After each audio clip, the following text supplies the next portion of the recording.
Depois do 6-0 contra o Fortaleza, o Bragantino demitiu o técnico Maurício Barbieri. E agora, o que vem pela frente? O que foi esse período do Barbieri no Bragantino?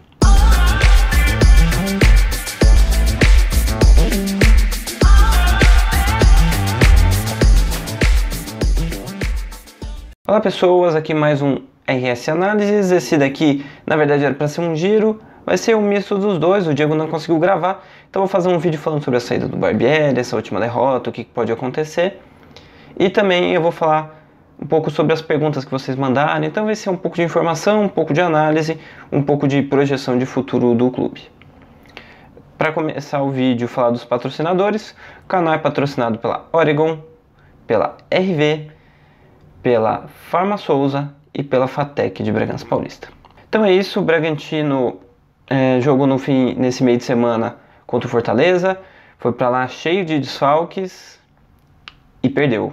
Feio, muito feio, tomou 6-0, uma derrota muito grande num jogo em que o Bragantino não fez absolutamente nada, foi um time extremamente bagunçado, com muitos erros individuais e coletivos, não funcionou nada, o time tomou 6-0, mostrou um pouco do que o time tem errado nessa temporada, só que nesse jogo ao quadrado, né? Um time desconcentrado, erros defensivos, pouca criatividade, tudo junto, contra o adversário forte, né? O Fortaleza faz uma boa campanha, sobretudo no segundo turno, né? E tomou tudo isso, acabou perdendo. No dia seguinte, Barbieri fora. O Bragantino já tinha ideia, de não renovar com ele, mas assim, vai levando, até porque a temporada tá acabando, deixa ele ali. Mas eu acho que depois desse jogo eles pensaram que era melhor já abrir caminho, já pensar de vez num novo. Barbieri também já pode pensar o que vai ser o futuro dele. Parece que vai ser no Santos, o Santos parece que tá de olho nele. O Rueda, que é o presidente do Santos, parece que já até conversou com ele, então pode ser um caminho. Aliás, tem muita gente no Santos que tem visto coisas que eu coloquei do Barbieri no Twitter e até se interessando pelo lado técnico do Barbieri e tático. E realmente ele tem esse lado muito forte, e acho que esse é o ponto forte dele como treinador. Ele conhece muito de tática, conhece muito sobre o jogo e sabe aplicar isso, né? Tem aquele vídeo que não vou dizer que viralizou, mas que teve bastante gente que viu, que foi um recorte dele num treinamento. Trabalhar com bola não existe eu com esse posicionamento dar o bote com essa perna. Por que não existe? Porque eu não tenho recuperação. Se eu for dar o bote com essa perna e errar, eu tô morto, eu não pego mais o cara. Ó. Ele já foi embora até eu virar o tronco, eu não consigo mais pegar. Pra onde você quer, pô? Se eu quero que o Miguel saia pra lá, que a minha perna é melhor que eu já começo aqui, ó. Já tô pronto pra disputar a corrida com ele. Certo ou não? Se eu quero o contrário, eu que empurro ele o contrário. Vai! Tudo bem, mas não fica de frente pra ele, vai! E esse vídeo mostra ele ali trabalhando com os jogadores, mostrando movimentação. Acho que é um negócio muito legal que a gente vê muito pouco hoje, né, de mostrar treinamento. Mas ali você vê que ele tem um pouco de noção de futebol e ele mostrou tudo isso no bom período que ele teve no Bragantino, né? A gente não pode esquecer que ele chegou em setembro de 2020, um time que teve o Felipe Conceição, que aliás saiu justamente depois de perder do Fortaleza lá em Fortaleza, né? Então lá costuma ser um lugarzinho complicado para quem é o técnico do Bragantino, né? Ficar de olho no ano que vem, quem for jogar lá em Fortaleza, ficar esperto, né? Mas, de qualquer forma, ele pega um time um pouco desorganizado ali num momento em que o Barbieri pega o time do Conceição, que teve uma disputa ali um pouco interna, né? Eu acho que ele perdeu um pouco o grupo ali, e o Barbieri vai retomando o futebol da equipe, primeiro com um jogo mais simples e depois ficando mais estruturado, mais complexo e mais interessante, né? Ele fez o Claudinho crescer muito com ele, o Claudinho virou artilheiro do Campeonato Brasileiro e melhor jogador, com um time que ficou perto do meio ali da tabela, né? Na primeira temporada em 2020-21 ele não foi para a Libertadores, mas foi para a Sul-Americana, e no ano seguinte foi o melhor ano dele, que ele consegue encaixar bem o time com o Coelho, com a dupla de zaga Fabrício, Bruno e Léo Ortiz. O Raul começa a jogar muito bem, o Claudinho na primeira metade da temporada e depois com o Praxedes, e vira um time muito forte e que vai para a final da Sul-Americana jogando bem, mas jogando muito bem. Jogo de posição, né, com os jogadores bem posicionados, muito agressivo, muita gente dentro da área, criando muito e dando muito certo. Só que acontece uma coisa, acaba a temporada, O Bragantino perde 2 titulares importantes, o Coelho e o Fabrício Bruno, e vai para a Libertadores. Libertadores pega um grupo muito difícil, sobe o nível, o time precisava jogar mais e não consegue. Faz uma estreia boa contra o Nacional, mas vai se perdendo aos poucos na primeira fase, sofre muito nos jogos fora de casa e também tem o Arthur lesionado ali. Então acho que ali tem alguns erros táticos do Barbieri de não conseguir produzir nos jogos fora de casa com adversários mais físicos e mais marcação individual. Então ele teve um problema ali. E acho que depois que o time é eliminado ali, cai muito uma frustração em todo o elenco e todo o grupo. E acho que esse é o principal problema da temporada, a desmobilização que o grupo deu. Isso é culpa também do Barbieri? Eu acho que é também, porque ele como treinador ele tem que se fazer convencer e fazer o time motivado todos os jogos, né? Mas é principalmente do elenco, né? O elenco se desmobilizou completamente. Passou a ser um elenco que entendeu que a temporada ali, entre aspas, tinha acabado. Só que assim, tinha um campeonato brasileiro inteiro ainda para jogar, tinha muita coisa para fazer. O time também vai mal ali na Copa do Brasil. Então tudo isso acontece ao mesmo tempo e meio que a temporada acaba ali. O time não consegue mais render. O Barbieri tenta em alguns momentos buscar novas alternativas, não consegue. As contratações do Bragantino nessa temporada não funcionaram tão bem. O Johan mostrou muita criatividade, mas pouca questão física e consistência nos jogos. Então ele acabou não rendendo, acho que o esperado, talvez ali no começo sim, depois não mais. Sorriso não jogou bem. Outros jogadores chegaram, mas ainda jogadores muito jovens, com pouca casca para virar principais do time, e o time foi se perdendo, foi ficando cada vez pior, porque ele vai entrando numa espiral negativo e vai ficando tudo cada vez pior, né? Daí às vezes pegava um time com futebol que encaixava um pouco mais, o time se concentrava e vencia, mas durava, sei lá, 1 ou 2 rodadas aquele bom futebol, porque depois já voltava a perder. Então tudo isso acabou atrapalhando o Bragantino. E o Barbieri, até foi a última pergunta que eu fiz para ele como técnico do Bragantino, né? Eu não fui para Fortaleza e nem mandei mensagem para ele naquele jogo. Eu fui para Bragança no fim de semana na derrota contra o América e perguntei para ele o quanto a frustração na temporada por não conseguir bem ali atrapalhava o time. E ele respondeu isso aí. Boa noite. Você falando dessa questão, né, de desconcentração em alguns momentos, foi até o que o Lucas Evangelista falou na saída do campo. E a expectativa dessa temporada era fazer um pouco mais de coisas, tanto na Libertadores, na Copa do Brasil, no próprio Brasileiro. Essa não poder alcançar essa expectativa ajuda a desanimar o elenco e também trazer essa desconcentração? Eu acho que sim, eu acho que tem 2 pontos importantes aí. Eu acho que esse grupo assumiu essa expectativa e tem tido dificuldade de lidar com essa frustração. E quando eu digo assumiu, vocês sabem tão bem quanto eu, a expectativa que existia em janeiro, em função das condições que existiam em janeiro era uma, as condições não se mantiveram as mesmas e a expectativa se manteve a mesma.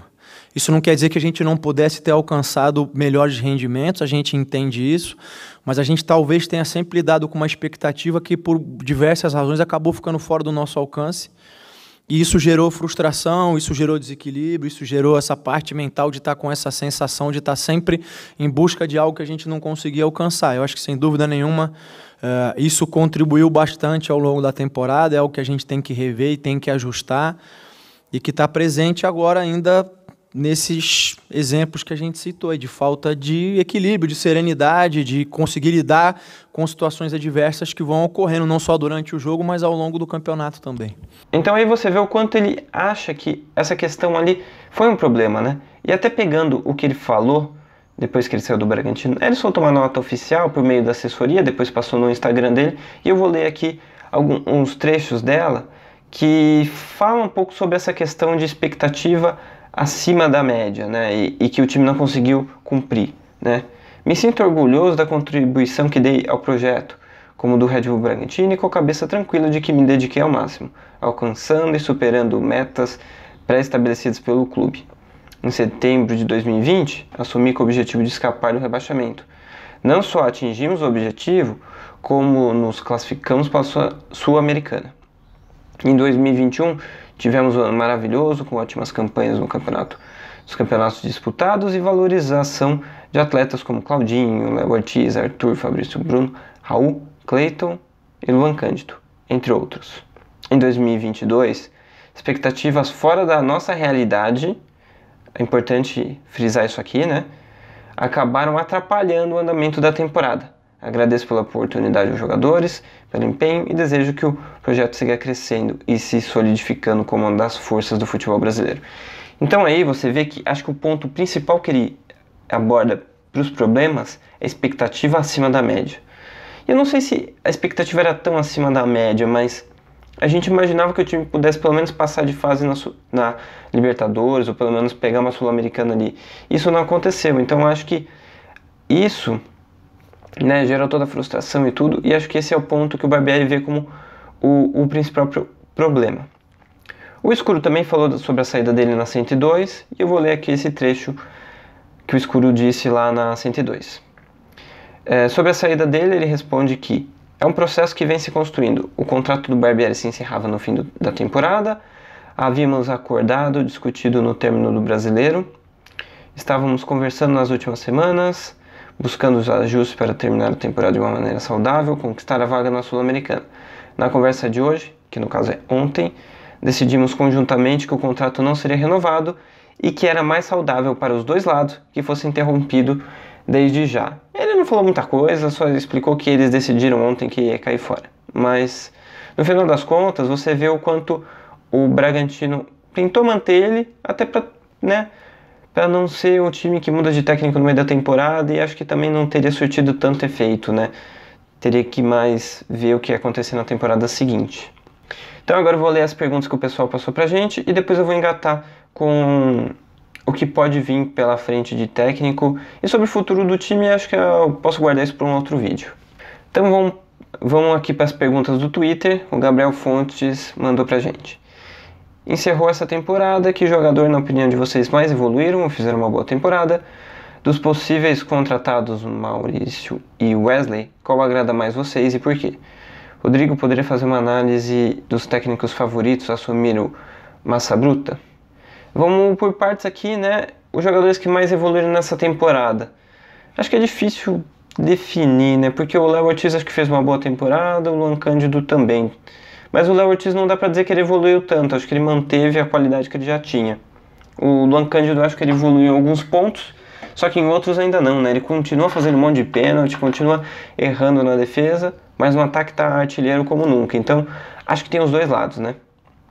Depois disso, acho que eu não vejo tantos jogadores, né? O Kevin teve um espaço, o Popó, ele começou a jogar agora, o Sorriso não foi bem, o Arthur teve altos e baixos, então acho que é difícil definir quem evoluiu nessa temporada. Maurício e Wesley. Acho que são dois jogadores interessantes, jovens. O Wesley é um cara que começou muito bem no Palmeiras, mas depois ele foi caindo de rendimento. Dois caras mais de lado de campo. Maurício acho que talvez seja mais completo, Wesley mais agudo. Acho que eu gostaria de ver mais deles, né? Eu não parei necessariamente para analisar os últimos momentos deles para ver, mas acho que são dois jogadores promissores. E análise de possíveis técnicos, acho que eu posso fazer sim, vamos esperar acabar. Vamos ver se o Bragantino não vai chegar rápido nesses técnicos. Eu vou falar um pouco mais sobre isso daqui a pouco. Aqui tem uma outra pergunta do Gabriel Fontes. Ele fala que o Leipzig Brasil fez uma brincadeira sobre o nosso perfil de contratação, comparando ao Red Bull Leipzig e o Salzburg. Parece que erramos mais nas nossas contratações do que eles. São erros mesmo? Acho que talvez falte paciência nossa em desenvolver e ver nossos jogadores crescerem. Eu acho que, assim, quando você olha os dois times, da Leipzig e Salzburg, eles têm mais tempo de clube, né? Então, acho que é mais fácil acertar em contratações por causa disso e porque o projeto já está mais bem definido, né? Então, acho que é principalmente por causa disso. Mas aqui a gente acertou, entre aspas, no Claudinho, né? Acertou também no Arthur, então assim, também tem acertos, né? É que no caso lá são projetos mais longos, então dá mais tempo de você definir perfil e de você acertar também. Então vamos falar do que pode vir de técnicos por aí. Você falou sobre Roger, Thiago Nunes, técnicos um pouco mais estabelecidos. O Roger, carreira como jogador, carreira dele como técnico passando por vários clubes. futebol muito interessante, mas nem sempre com os melhores resultados. Thiago Nunes, muito bom no Atlético Paranaense, não tão bom em outros clubes, né? Acho que o Thiago Nunes tem um futebol um pouco mais direto, né? Acho que ele pode trabalhar um pouco mais essa questão e encaixar mais com o Bragantino, mas acho que nomes interessantes, vamos ver como é que o Bragantino trabalha com eles. Acho que no mercado também podem procurar técnicos estrangeiros, sobretudo portugueses, por diversos fatores, né? Os portugueses são muito bons e os times brasileiros conseguem pagar um salário bom para eles também, então acho que eles têm mercado aqui e o Bragantino provavelmente vai tentar trazer um outro técnico português ou de outra nacionalidade, né? Tem na América do Sul também bons técnicos. E tem um cara que o Globo Esporte tem falado bastante, que parece que está perto do Bragantino, que é o Alex. Alex é um técnico que há pouco tempo quis virar técnico, fez curso, estudou, jogador de muito sucesso, que sempre falou muito bem de futebol, é um cara muito sereno, que gosta muito de entender e estudar futebol, que começou no São Paulo, pegou o Sub-20, fez um trabalho interessante lá, mas ele quer mais, ele quer evoluir na carreira e talvez o próximo passo dele seja o Bragantino. O Bragantino vai estudar, acho que eles vão ter conversas nos próximos dias e alinhar para ver se funciona ou não. Contra o Alex pesa pouca experiência, ele nunca dirigiu um time profissional. A favor pesa, acho que o quanto ele vai se adaptar a esse modelo que o Bragantino quer, né? Eu posso até fazer mais pra frente vídeo falando sobre o futebol dele, mas eu acho que combina com história de Red Bull, com técnicos jovens da Red Bull, tudo isso acho que combina. E só para finalizar, o técnico do Bragantino na próxima temporada não vai ser o Marcinho e também não vai ser o Fábio Matias. Thiago Escuro não vai querer esses técnicos, acho que o momento deles é ficar onde eles estão. Marcinho sendo o integrante da comissão técnica, Fábio Matias sendo o cara que vai tomar conta do Sub-23. Então é isso, o Bragantino faz o último jogo da temporada nesse domingo contra o Fluminense.